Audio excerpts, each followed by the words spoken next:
الحمد لله رب العالمين والصلاة والسلام على أشرف الأنبياء والمرسلين سيدنا ونبينا محمد وعلى آله وأصحابه وسلم. مقاعي هو قاشان خضر عبد الرزاق أحمد waxaan ka tirsanahay ciidanka booliska gaar ahaan qaybta waxbarashada ayaan ku qoranahay alxamdulillah rabbil caalamiin dugsigan global hope saaka maamulihiisa garanaysaa niman aad isku fiicanahay iyo maamulkiisa noo yeelay inuu ka qayb qaadano dhulkaaga cagaari mahmaabana tiraado dhulkaaga cagaari ceeb maaha ardayda yaryar ee iga dambaysa waa arday la barayo oo lagu dhiiri gelinayo oo la xafidsiinayo patriotismku waxa uu yahay lahaansho inay dareemaan jiil lahaanshana haddii aad beerto mustaqbalka beritoona iyaga ma garanaysaa deegaankii lahaanaya haddii maanta aan ardayda aan beeraya aanan ku beerin lahaanshaha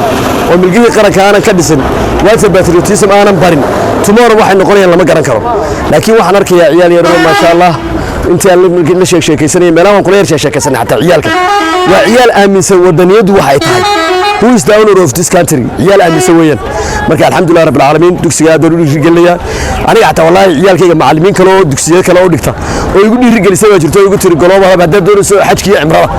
askari baa too mushaarad ku tagtay malihide xajki iyo cimrada dartay igu leedahay global hobge waan soo wadaa insha Allah aniga laftigayga waan soo wadaa kuwa ilma khadara alxamdulillah rabbil caalamiin waan dhiirigelinayaa waxaanu beeritaanku wuxuu ka dhacay waa qabalayga sidoo la midoweyna jidka qumaataha alxamdulillah rabbil caalamiin did aad u baran oo waliba dhirta yale